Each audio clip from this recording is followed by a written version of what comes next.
the circulatory system changes slowly. Not in days, not in months, but across decades. A person at 30 usually has blood vessels that expand easily, respond quickly to physical activity, and move blood efficiently through even the smallest tissues. By the time many people reach 60 or 70, that same system often behaves differently.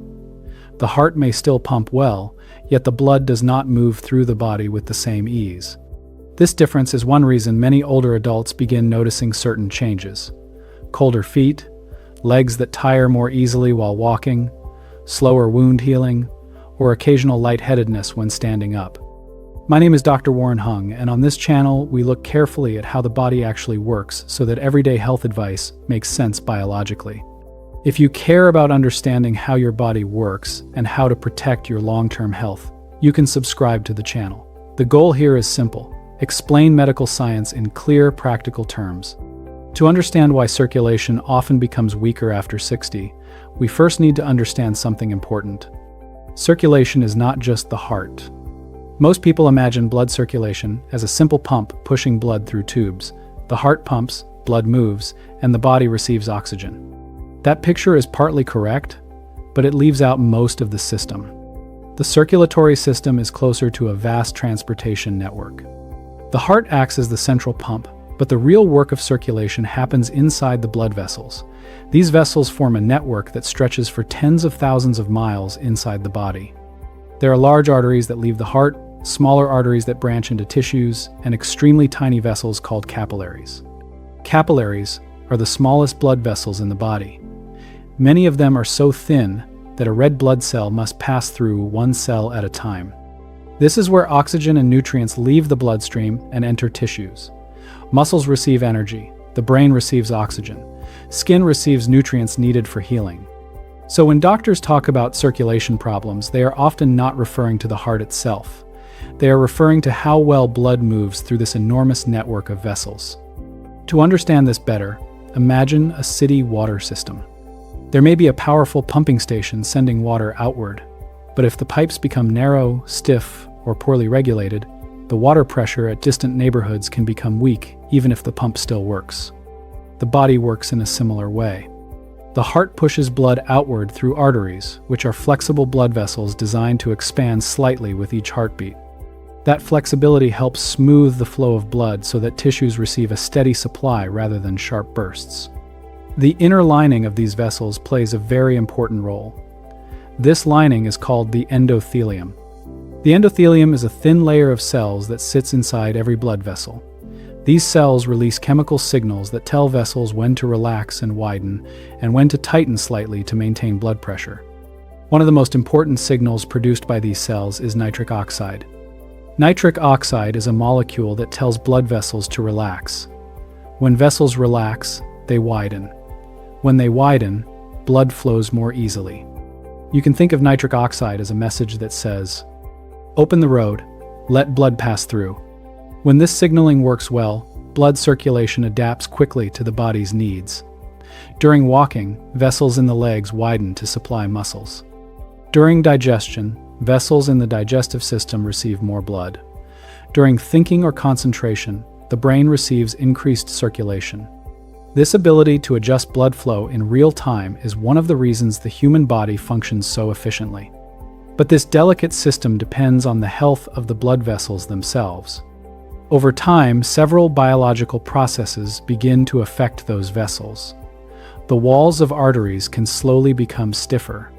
The signaling ability of the endothelial cells can weaken. The tiny capillaries that feed tissues may function less efficiently. None of these changes happen suddenly. They develop gradually across many years, often without obvious symptoms in the early stages. And that is why circulation changes often become noticeable later in life. The system has been slowly evolving for decades. Understanding these changes requires looking more closely at what happens inside blood vessels as the body ages. But to understand why circulation begins to slow after 60, we first need to look inside the blood vessels themselves and see what actually changes there over time. Blood vessels are not rigid pipes. They are living tissue. Every artery, from the large vessels leaving the heart to the smallest branches inside organs, is built from layers of muscle, elastic fibers, and specialized cells that constantly adjust blood flow. When people are younger, these vessels behave with remarkable flexibility. They stretch slightly when blood is pumped from the heart, then recoil to keep blood moving forward. This elastic movement helps smooth the pressure created by each heartbeat. As the body ages, that flexibility slowly changes. One of the most important changes is called arterial stiffness. Arteries contain elastic proteins, such as elastin, that allow them to stretch and return to their original shape. Over many years, these elastic fibers gradually become less flexible.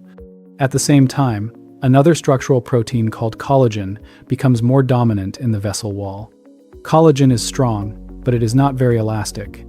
As collagen accumulates and elastin becomes less effective, arteries begin to behave more like firm tubes rather than flexible conduits. The result is that blood moves through them with less smooth expansion. This process has been carefully studied for decades. Large population studies such as the Framingham Heart Study have shown that arterial stiffness increases progressively with age and is strongly associated with higher blood pressure and reduced vascular flexibility. When arteries become stiffer, two things begin to happen. First, the heart must push slightly harder to move blood forward. Second, the natural ability of vessels to absorb the pulse of each heartbeat becomes weaker. Instead of smoothing the pressure wave, the vessels transmit it more directly through the circulation. This change can affect delicate tissues such as the brain and kidneys, which depend on steady blood flow. But structural stiffness is only one part of the story. Another important change involves the endothelium, the thin layer of cells lining every blood vessel.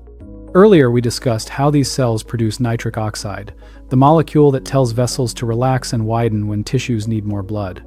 With aging, the endothelium often becomes less responsive. Doctors refer to this as endothelial dysfunction. In simple terms, the cells still exist, but they do not produce or release nitric oxide as effectively as they once did.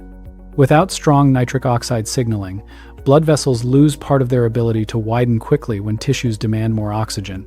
Several major studies have demonstrated this effect. Research using vascular imaging techniques in cohorts drawn from NHANES and other cardiovascular studies has shown that endothelial function declines progressively with age, particularly when combined with risk factors such as smoking, diabetes, or long-term high blood pressure. This reduced signaling affects circulation in subtle ways. A person may still have normal blood flow at rest, but the system becomes slower at adjusting during physical activity or temperature changes. For example, when a healthy young adult begins walking quickly, blood vessels in the leg muscles widen within seconds. This rapid widening allows muscles to receive additional oxygen. In older adults with reduced endothelial signaling, that adjustment can be slower. The muscles still receive blood, but the response is not as immediate or as efficient. There is also a third change that affects circulation after 60, microcirculation. Microcirculation refers to blood flow through the smallest vessels in the body, the capillaries and tiny arterioles that deliver oxygen directly to tissues. These vessels are extremely delicate. Their walls are thin so that oxygen and nutrients can move easily into surrounding cells. Over time, several things may affect this system. Some capillaries may become less responsive to chemical signals. Others may close temporarily or remain underused when tissues are inactive. The total number of functioning capillaries available for blood flow can slowly decline with age. This does not mean the body suddenly loses circulation. Instead, it means that tissues may receive blood slightly less efficiently than before. One of the reasons doctors pay attention to this process is that microcirculation is critical for organs that demand constant oxygen supply, especially the brain and muscles. A short clinical example illustrates how these changes appear in everyday practice. A patient in his early 70s once brought a notebook filled with blood pressure readings he had measured at home. The numbers were not extremely high, but he had started noticing that his legs felt tired much sooner when walking uphill. His heart tests looked normal. What he was experiencing was not a heart problem. It was the gradual vascular changes that occur as blood vessels lose some flexibility over time. And this illustrates something important about how the body works. Circulation problems in older adults are often not caused by one single failure. They are usually the result of multiple small changes happening at the same time. Arteries become slightly stiffer, endothelial signaling becomes weaker, microcirculation becomes less efficient. Each change alone may seem minor, but together they can slowly reduce the overall efficiency of the circulatory system. These changes also explain why circulation symptoms tend to appear first in certain parts of the body rather than everywhere at once. Some tissues are simply more sensitive to reduced blood flow. And the parts of the body that often reveal circulation problems first are the legs, feet, and sometimes the brain. When circulation begins to weaken, the entire body does not feel it at the same time. Certain areas tend to show the effects earlier. The most common places are the legs, the feet, and sometimes the brain. This pattern is not random. It comes from basic physics and the way blood moves through the body. The heart pushes blood outward through arteries, delivering oxygen and nutrients to tissues.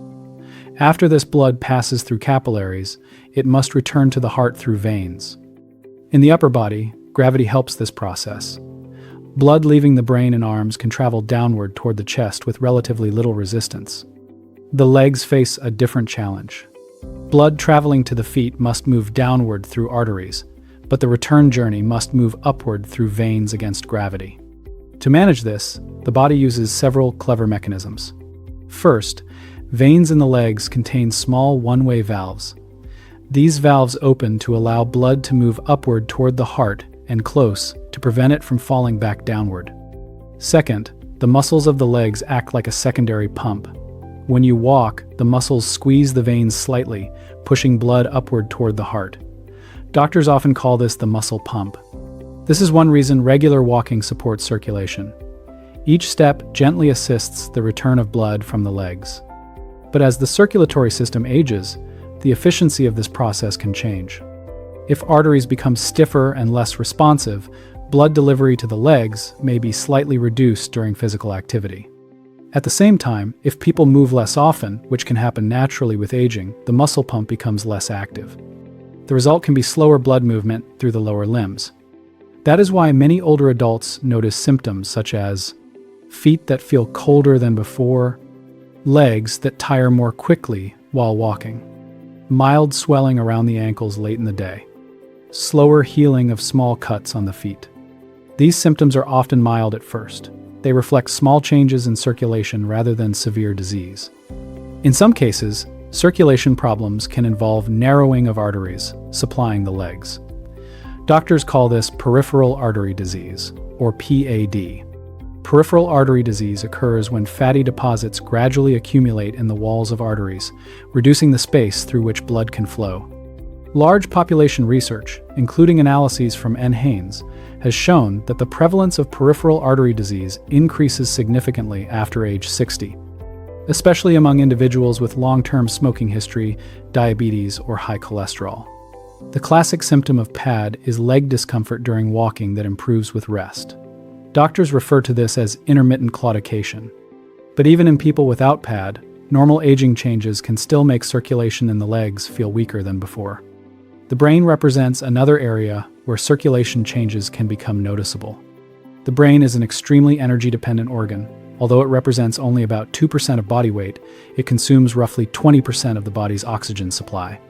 This constant demand means that the brain depends on very stable blood flow. Inside the brain are delicate networks of tiny vessels that distribute blood to billions of nerve cells. These vessels must maintain precise control of pressure and oxygen delivery.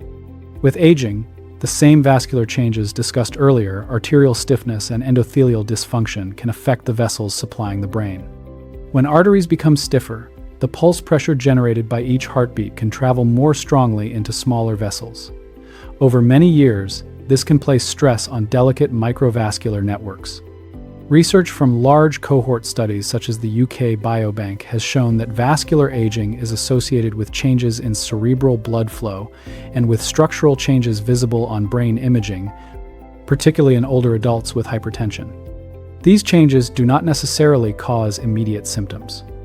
But some people begin to notice subtle effects, such as occasional lightheadedness when standing quickly, slightly slower mental processing, increased sensitivity to dehydration or low blood pressure. These symptoms do not mean the brain is failing, they simply reflect how sensitive brain tissue is to changes in blood supply. It is also important to remember that circulation problems rarely have a single cause. Physical activity levels, metabolic health, blood pressure control, and blood vessel biology all interact. Two people of the same age may have very different circulation because their vascular systems have been exposed to different conditions over many decades. This explains why some individuals remain physically active well into their 70s and 80s with excellent circulation, while others begin experiencing symptoms much earlier. Understanding these regional effects helps explain an important point. Circulation decline after 60 is not simply about aging itself. It is about how the vascular system has been maintained over time. And this leads directly to the next question most patients ask during medical visits. If circulation gradually weakens with age, what can actually be done to improve it? And the good news is that several well-studied strategies can significantly improve blood vessel function even later in life. When people first notice circulation changes, many assume nothing can be done. That assumption is not accurate. Blood vessels are living tissue. Even after decades of use, they still respond to biological signals, physical activity, and metabolic conditions. In many cases, circulation improves not because the arteries suddenly become young again, but because the body restores better control of the vascular system. Medical research over the past several decades has identified several reliable ways to support blood vessel function, even in older adults. These methods do not magically reverse aging. What they do is improve how blood vessels behave, allowing them to deliver oxygen and nutrients more efficiently. Below are 5 strategies that can meaningfully improve circulation after 60, each supported by physiological research. 1. Regular walking and leg muscle activity. One of the most powerful ways to improve circulation is also one of the simplest: regular walking. Walking activates the muscle pump we discussed earlier. Each contraction of the leg muscles gently compresses veins and helps push blood upward toward the heart. This movement improves venous return and prevents blood from pooling in the lower legs. Walking also affects the arteries. When muscles work, they demand more oxygen. This increased demand signals blood vessels to widen, improving blood flow to the working tissue. Over time, repeated increases in blood flow stimulate the endothelium to produce more nitric oxide, improving vascular responsiveness. Clinical trials examining exercise in older adults have shown measurable improvements in endothelial function and blood vessel flexibility. For example, studies referenced in American Heart Association physical activity guidelines show that moderate aerobic activity can significantly improve vascular health and reduce cardiovascular risk. For many older adults, even 30 minutes of brisk walking most days of the week can stimulate these beneficial effects. The goal is not extreme exercise. It is consistent movement that regularly activates the vascular system. 2. Maintaining healthy blood pressure. Blood pressure plays a central role in circulation. If blood pressure remains elevated for many years, the inner lining of blood vessels experiences constant mechanical stress. Over time, this stress damages endothelial cells and accelerates arterial stiffness. The relationship between blood pressure and vascular aging has been documented extensively in studies such as the Framingham Heart Study, which showed that long-term hypertension strongly predicts vascular stiffness and cardiovascular disease. Maintaining healthy blood pressure protects the blood vessel walls from this ongoing strain.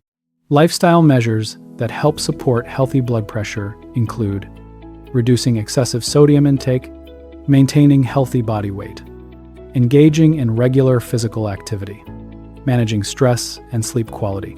Clinical guidelines from organizations such as the American Heart Association and the European Society of Cardiology recommend maintaining blood pressure below approximately 130/80 mmHg for many adults, although individual targets vary depending on medical history. When blood pressure is controlled, blood vessels experience less mechanical damage, allowing endothelial function to stabilize. 3. Improving metabolic health. Circulation is closely linked to metabolic health. Conditions such as insulin resistance, type 2 diabetes, and chronically elevated blood sugar can damage the inner lining of blood vessels. High glucose levels promote inflammation and oxidative stress inside the endothelium. Over time, this reduces nitric oxide availability and weakens the ability of vessels to relax. Large epidemiological studies, including analyses from NHANES, have shown that individuals with poorly controlled diabetes have significantly higher rates of vascular complications, including impaired circulation and peripheral artery disease. Improving metabolic health helps restore healthier vascular signaling. This often involves several combined factors: maintaining stable blood sugar levels, consuming balanced meals with controlled carbohydrate intake, maintaining a healthy body weight, engaging in regular physical activity. When glucose metabolism improves, endothelial cells experience less stress, allowing blood vessels to regain some of their ability to widen in response to demand. 4. Eating foods that support vascular function. Diet influences circulation partly through its effects on blood pressure, metabolism, and vascular signaling. One dietary pattern with strong evidence behind it is the DASH diet, which stands for Dietary Approaches to Stop Hypertension. The DASH trials, conducted in the United States and published in major medical journals, demonstrated that diets rich in vegetables, fruits, whole grains, and potassium can significantly reduce blood pressure and improve cardiovascular markers.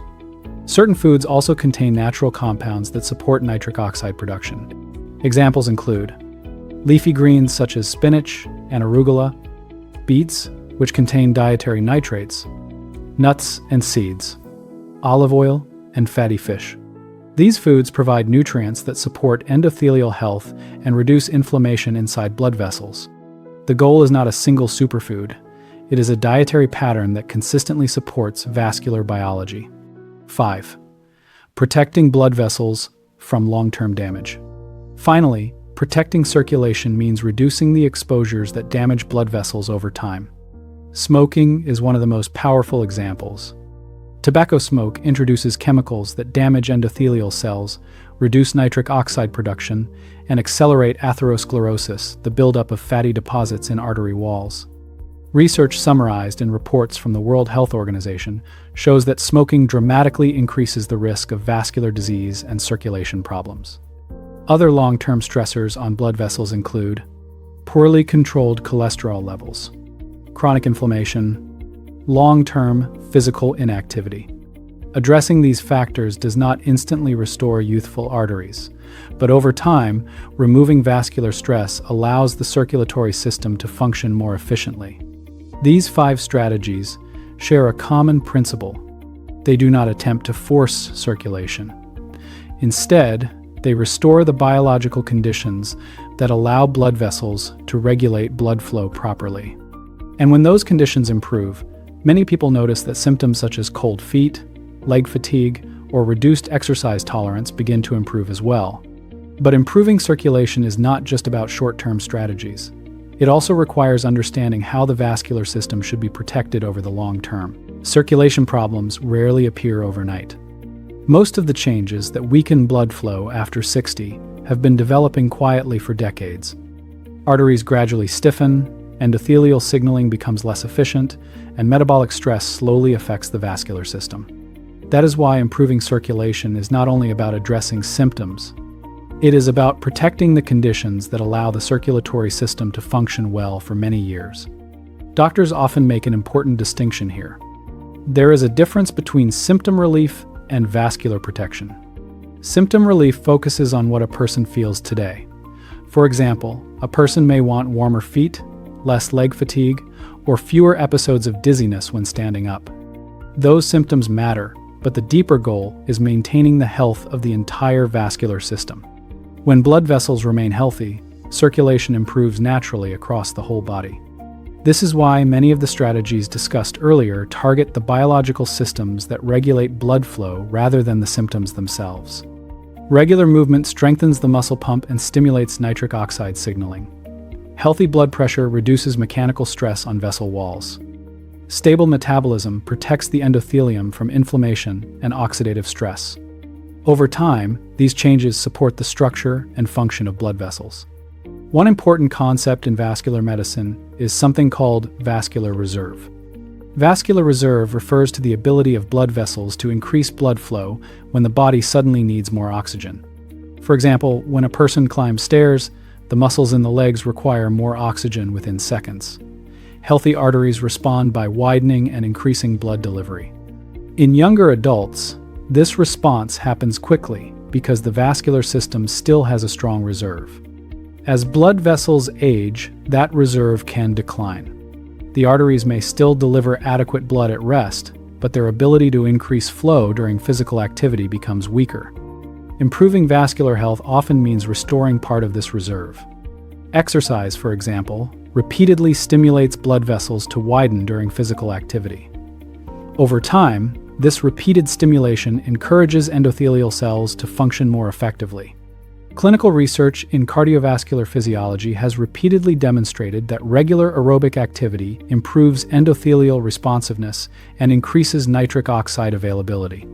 Studies referenced in American Heart Association cardiovascular prevention guidelines show that physical activity can improve vascular function even in individuals who begin exercising later in life. Another important factor in protecting circulation is inflammation control. Chronic low-level inflammation inside blood vessels contributes to the development of atherosclerosis and vascular stiffness. Many metabolic conditions, including obesity, insulin resistance, and poorly controlled diabetes, increase inflammatory signaling in the body. Over long periods, this inflammation affects the endothelial lining and encourages plaque formation within artery walls.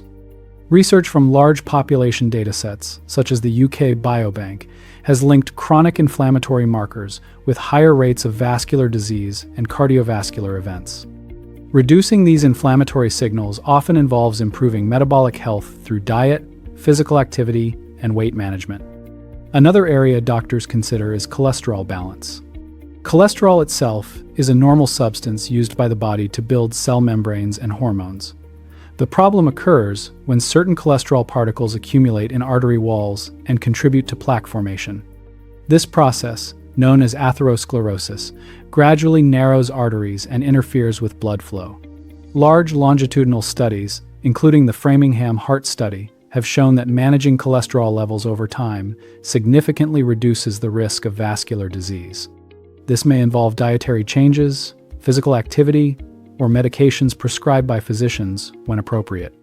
Protecting circulation also involves something many people underestimate: consistent daily movement. The human circulatory system evolved in bodies that moved frequently. When movement decreases significantly, several systems begin to change. Blood flow through muscles becomes less frequent, endothelial stimulation decreases, and metabolic processes slow. Even modest daily movement helps counter these effects. Walking, light resistance training, and regular physical activity stimulate circulation throughout the body. Over time, this helps maintain vascular responsiveness and prevents the circulatory system from becoming stagnant. It is also important to understand that circulation decline is not identical for every person. Genetics, lifestyle history, and long-term health conditions all influence how the vascular system ages. Some individuals maintain excellent circulation well into their 80s because their vascular system has experienced fewer damaging influences over time. Others may begin experiencing symptoms earlier because multiple vascular stressors have accumulated. The encouraging part of vascular biology is that blood vessels remain adaptable even later in life. They continue responding to physical activity, metabolic improvements, and reductions in vascular stress. This adaptability explains why many older adults experience meaningful improvements in circulation after making gradual lifestyle changes. A person who begins walking regularly, improves blood pressure control, stabilizes blood sugar, and reduces vascular inflammation often sees measurable improvements in vascular function over time. Those improvements may appear as better exercise tolerance, warmer extremities, more stable blood pressure, and improved overall cardiovascular health. Near the end of every discussion like this, patients usually ask the same question. If circulation naturally changes with age, is decline inevitable? The answer is more balanced than many people expect. Some vascular aging is unavoidable because biological tissues change over time, but the rate and severity of those changes vary greatly depending on how the circulatory system is supported. The heart, arteries, and microcirculation form a system designed to adapt.